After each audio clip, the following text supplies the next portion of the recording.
Okay, so now we're going to take a look at Elizabeth's homage to a historical photographer.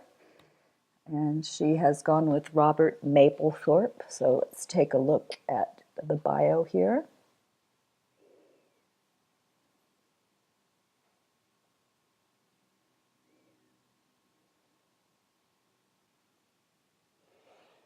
His work.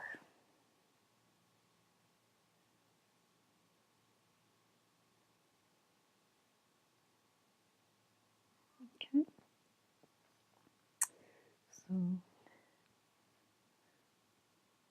yeah, Mapplethorpe's work. He's been one of my favorites for a while, and one of the things that I appreciate so much about his work is the emphasis that he places on the formal elements and design principles. Is very, very simple composition of positive, negative space.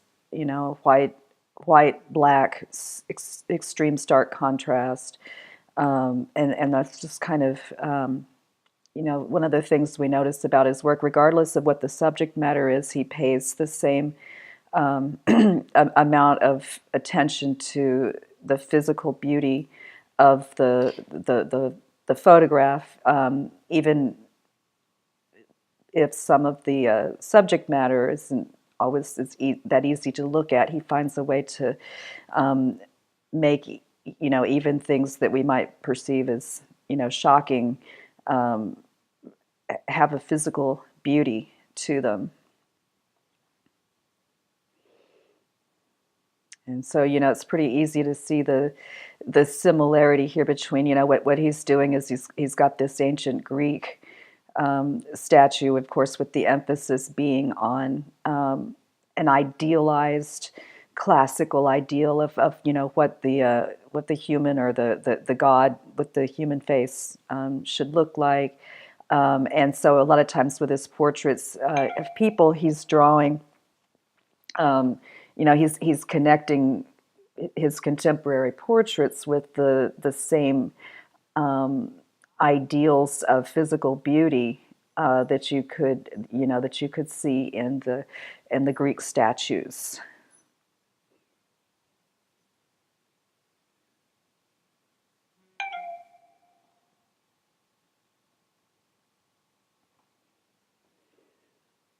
Okay, yeah, and so he did photographs of flowers, and he's very well known for his beautiful floral work. So let's see.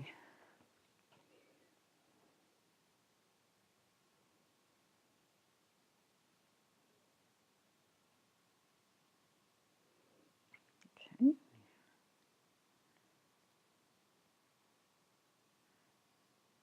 This does definitely look like that. That makes me think very much of the Apollo photograph that she started out with. Very similar. Nice, nice simple composition on that. Um, I was just assuming you were going to do black and white, so I was a little surprised with the color, and I think the color is working very nice here. You've got the, you still got the contrast where you've got the blue and almost an orangey color, which of course are complements. They work very nicely together.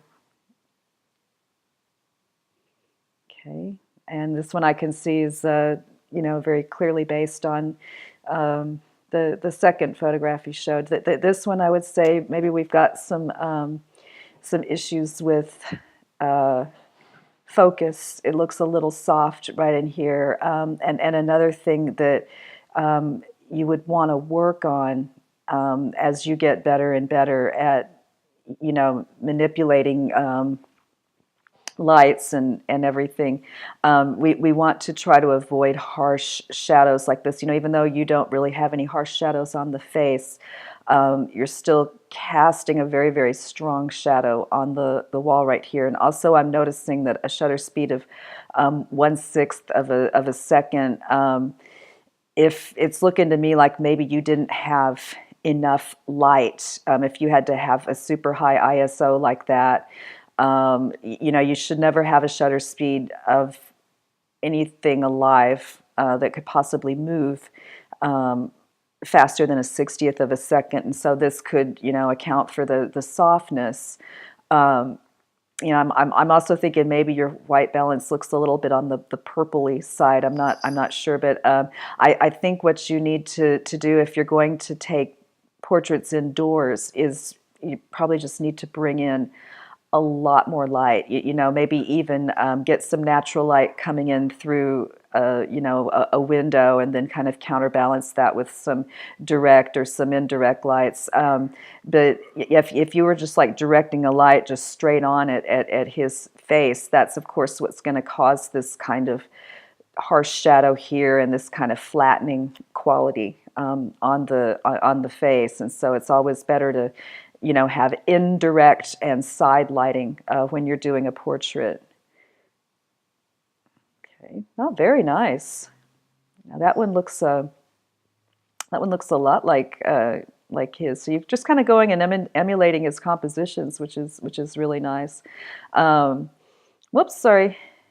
Yeah, that one looks really good. I'm a little bit like, why are we cutting off the bottom of the glass here? What would be the harm in revealing the base of that vase? I think that's the only thing that I'm questioning right now is that. But otherwise, yeah, it's a really starkly simple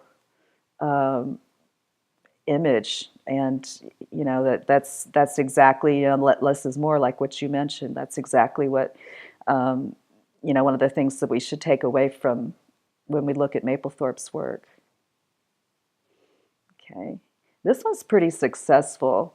I like that you were able to get an indistinct background on this, and then that way, it differs from these two, which I think would have benefited from, this one more so than this one. I'm not really, I like the background in this one just fine, but this one, the background is kind of distracting, and here you've put some kind of a dark backdrop behind your flower, and that just makes it, just jump off of the page. So I think this one's very successful as well.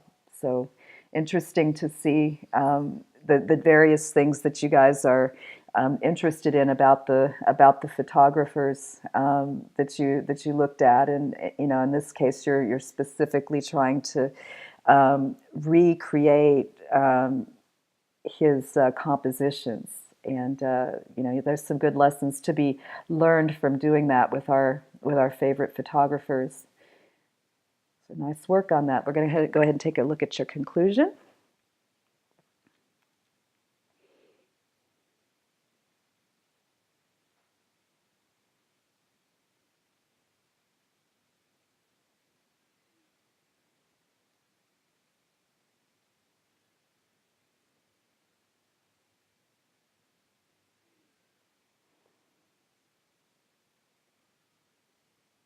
Okay. Nice.